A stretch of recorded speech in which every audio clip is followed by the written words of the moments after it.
Good morning, third graders. So today in writing, we are going to continue talking about sentences, but today we're going to talk about types of sentences, specifically varying the lengths of sentences. So talking about in your writing, having short sentences and long sentences and mixing them up. It makes for an easier read and a more entertaining story. All right, so we're going to use the book Diary of a Fly as an example to help us. I find it very funny. There's also Diary of a Worm and Diary of a Spider. They're all very good. But first, what is a diary? What do you think? I had one growing up. I still kind of have one, but I don't write in it very often. I should get back into that. So a diary is a book or a journal with blank pages. And it's up to you to fill the pages with words about your feelings or events from your day. And most people who keep diaries try to write an entry almost every day. And at the beginning of each entry, they write that day's date. And so we'll see in this book, Diary of a Fly, how the author, Doreen Cronin, uses this diary format in her book, Diary of a Fly. And you'll notice at the top there's always a date. Every entry starts with a date. Also, we're going to notice how she uses a variety of sentence lengths. So if all of your sentences are short, your story can sound pretty dull. Dull meaning boring. And a little robotic. Let me show you. So if all of your sentences are short, it might sound like this. Doreen woke up. She got out of bed. She walked downstairs. She went to the kitchen. She got some juice. She poured a glass. She drank it. Now, let's try varying the length of the sentences, because those are all really short. Let's see what it sounds like if I have short and long. Doreen woke up. She got out of bed and walked downstairs to the kitchen. Then she poured a glass of juice and drank it. So I want you to think, which of these two paragraphs sound better? The first one or the second one? I think the first one sounds choppy and robotic, like a robot, and kind of boring. The second one definitely is smoother. The fluency is smoother, and it's more of a rhythm. It's more enjoyable to read too. So there are a few tricks writers use to change the length of their sentences. So writers think about fluency or rhythm of their sentences. Does it sound good when it's being read?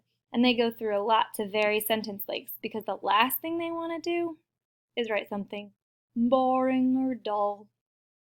And dull is the last word that you would use to describe the book Diary of a Fly. It is not dull or boring at all. So you can always combine two short sentences to make a long one by using and or but or then or so. You can also make a short sentence longer by just adding information, adding details. So if it said, Doreen drank juice, you could say instead, Doreen drank a glass of orange juice in one gulp. Just by adding details, it makes the sentence longer. You can also break up a long sentence into two shorter sentences. So let's start reading Diary of a Fly. I want you to really pay attention and be on the lookout for how the author changes up the length of her sentences. So this is a diary. So the author starts with a date on the top left side of the page, and a diary is easier to read if you write the date at the same place every time. In a diary, the text below the date is called an entry. So this is the entry, and that's the date. I'm going to read the first two entries. So June 7th. Tomorrow is the first day of school. I'm so nervous.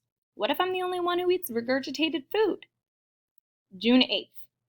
Great news. Everyone eats regurgitated food. All right, so I noticed that on June 7th, the first sentence has 7 words. And the next sentence only has 3. And the last sentence has 10. So I want you to see how it was pretty smooth, the fact that the lengths of the sentences were all different. June 8th, the first sentence only had 2 words, and the other has 4. And notice how the two short sentences in June 8th kind of show how excited the fly is. So what do you think? Do you talk faster and use shorter sentences when you're excited? I sure do, and you notice with the exclamation points. All right, let's continue. June 10th. Things they teach you in flight class. We are the most accomplished flyers on the planet. Our average speed is 4.5 miles per hour. Leap backward when taking off. Things they should teach you in flight class. Always have a flight plan. June 12th. My parents left us with a babysitter last night. When they got home, 87 of us were stuck to a strip of fly paper. Mom says we were a lot easier to watch before we grew heads. Oh, goodness. I guess flies aren't born with heads. June 14th. Today we practiced landing on moving targets. I am standing on her head right now. Notice how it's zoomed in. So I guess the fly's right on her head. June 15th. My school picture came out terrible. Mom says next time I better have all my eyes looking in the same direction. June 17th. My first science assignment is to use my 5 sentences. Excuse me. I'll redo that one. June 17th. My first science assignment is to use my 5 senses to observe something creepy. I chose a first grader. Disgusting. 5 senses observation by fly. See, will not fit in jar. Feel, sticky. Smell, not so good. Hear, annoying slurping sound. Taste, not so bad.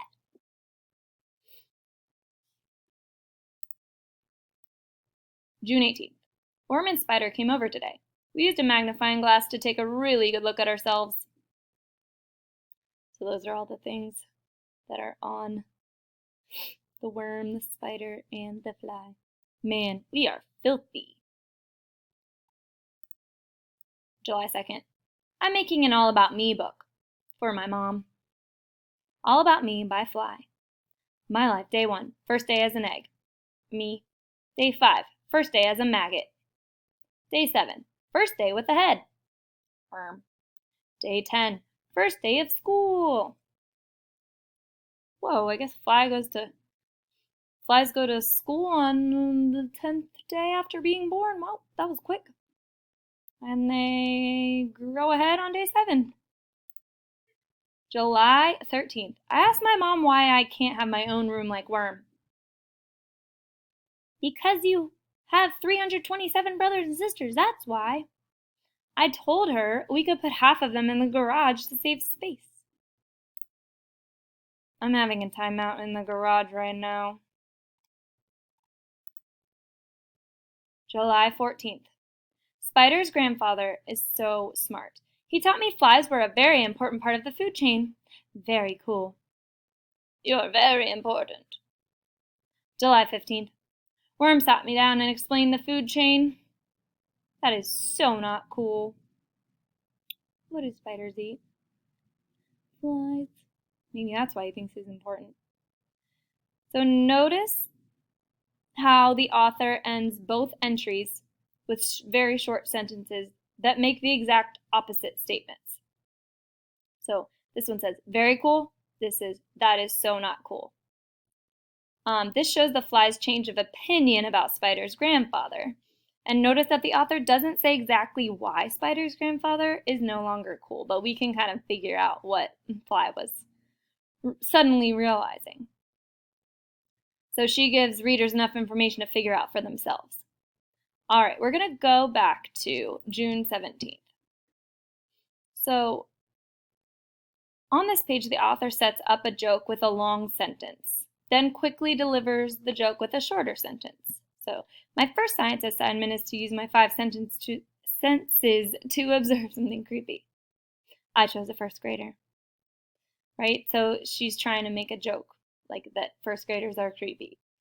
I guess to a fly, because this is just kind of gross and funny. Writers do this to increase the impact of funny sentences. I think it's kind of funny to think that a fly finds a first grader to be creepy. All right. July 16th. The babysitter came back last night. She brought a frog. When Mom and Dad got home, we were all exactly where we were when they left. Remember how they were crazy for the babysitter before? What do frogs eat? Flies, right? So obviously they're going to be perfect, as they're scared of the frog. July 21st. Why I would make a good superhero. I have the most powerful flight muscles on the planet. I can land upside down. I can see in all directions at once. I see you, Spider. Spider said, superheroes bend steel with their bare hands. You eat horse manure with your feet. I never thought about it that way. July 22nd. Today I learned that flies beat their wings 200 times per second. No wonder I keep falling asleep in math. July 23rd. I visited my Aunt Rita today. She'd been trapped on the wrong side of a screen for a week. My, what how you've grown, dear.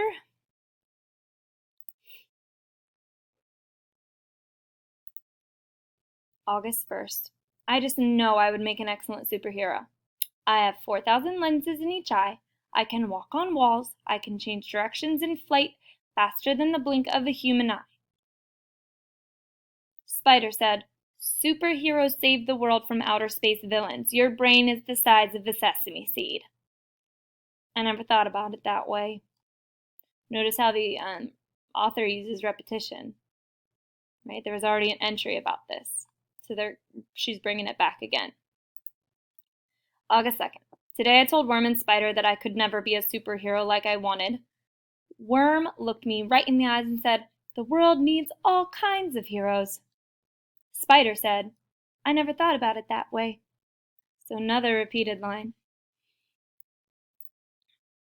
Neither did I.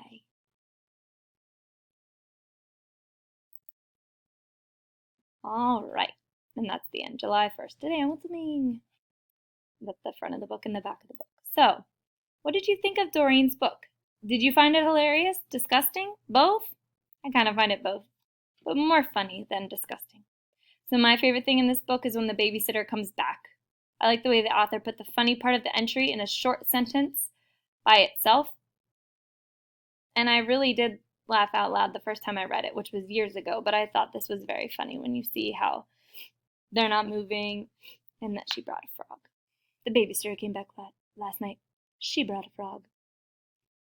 I like how she varies the sentence lengths. It really does help. So, writers vary sentence lengths to mimic the way people talk. Because when you're having a conversation with family or friends, you don't talk in just short sentences.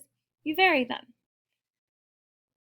Writers also vary sentence lengths in order to emphasize certain sentences and make them funnier or more dramatic. As you read, pay attention to how writers control the pace, humor, and drama of a text by varying the lengths of their sentences. And keep this in mind as you work on your own writing. Maybe you're even going to start a diary today. I don't know. And after you write a few sentences, read them softly to yourself to see if they sound natural. And if they do, move on. And if they don't, then change it. Have an awesome rest of your day.